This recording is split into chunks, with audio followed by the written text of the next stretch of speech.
Von Wollner tightened his political and spiritual grip on King Frederick William. On the death of the king in 1797, Johann retired with his wife to his country estate in order to continue his work on his theological and alchemical thesis.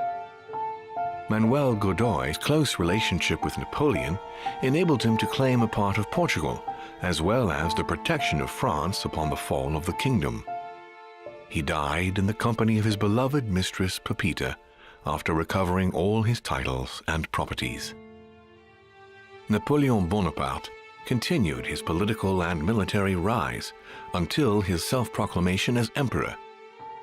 His excessive ambition would cost the lives of 1,700,000 Frenchmen and leave France poorer and weaker than ever before.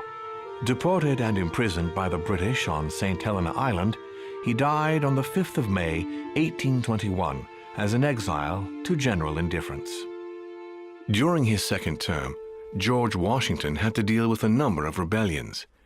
He enraged public opinion by building close diplomatic links with Great Britain, which forced him to give up a third term in office.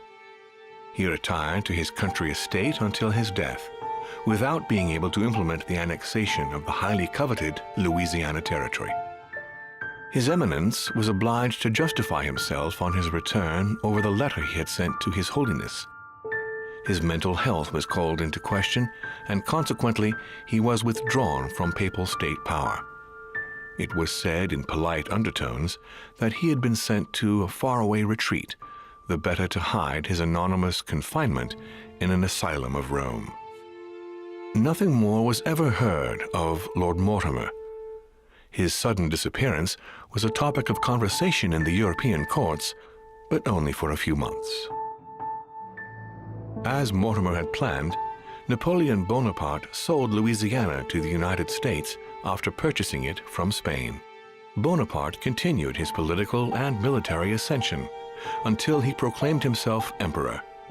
He went on to invade a large part of Central Europe. The legend of Napoleon persisted after his death, conferring on the emperor the role of Messiah for France. Remaining very popular, George Washington put an end to the various internal rebellions without violence and re-established trade agreements with Great Britain. Upon his death, he became a national hero and left an entire nation in a state of mourning. On his return to Spain, Manuel Godoy proceeded to give Louisiana up to France. Later on, he became the target of the Crown Prince of Spain, Ferdinand VII. The latter gave no respite to his mother's lover, going as far as condemning him to exile. He confiscated all of Manuel's titles and possessions, as well as those of his mistress, Pepita. Pursued, they ended up living out their last years in France in poverty and anonymity. The influence von Wollner had over King Frederick William ironically ended up working against him. The sovereign thrust him into increasing repression until the end of his reign. Von Wollner became the object of the people's hatred, was therefore stripped of his titles and land by the new king, and died in poverty to general indifference in the Prussian countryside. His Eminence was obliged to justify himself on his return from the British Isles over the letter he had sent to His Holiness. Unable to say more about the superior dark forces that he had spoken of, his mental health was brought into question. He was consequently withdrawn from papal state power, and it became preferable to speak politely about a faraway retreat when referring to his anonymous confinement in an asylum of Rome. Nothing more was ever heard of Lord Mortimer. His sudden disappearance was a topic of conversation in the European courts, but only for a few months. The Duchess enabling Great Britain to build closer ties with the United States, on both political and commercial fronts, was her last diplomatic feat. She gradually withdrew from the English court and had to retire in the country, supported by her ever-present friend, the author Jane Austen. Some say that the Duchess inspired Austen's novel Emma, which became a bestseller in 1816. The Duchess remained close for a few years to the royal couple until George III's health inexplicably worsened. She suddenly vanished from the royal court on the advent of the regency by the Prince of Wales, George IV.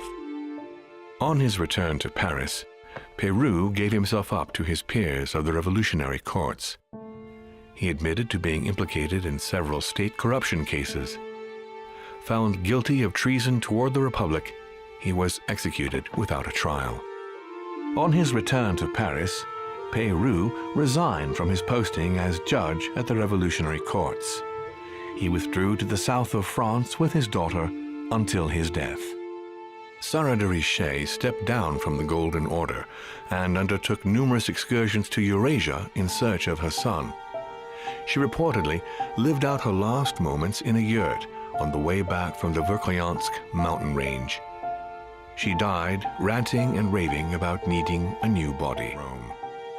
Sarah de Richet suddenly left Paris, perhaps France even, when she found out about the death of her son off the coast of England. She left the Golden Order without a successor. The order declined over the following years. Sarah de Richet threw herself from the Pont des Arts into the River Seine before a crowd of dumbfounded bystanders just a few days after her son's return to Paris. He spoke of his aging mother's recent depression and took over the running of the Golden Order, whose expansion was rapid. Sarah de Richet was never the same after the death of her son Louis. She threw herself wholeheartedly into the development of the Golden Order. Although some qualified her theories as fanciful, she remained a leading figure of feminism of the 18th century. Sarah de Richet never returned from her trip to the English Isles. Her disappearance spelled the end for the Golden Order and was the object of gossip for just a few days at the court of France.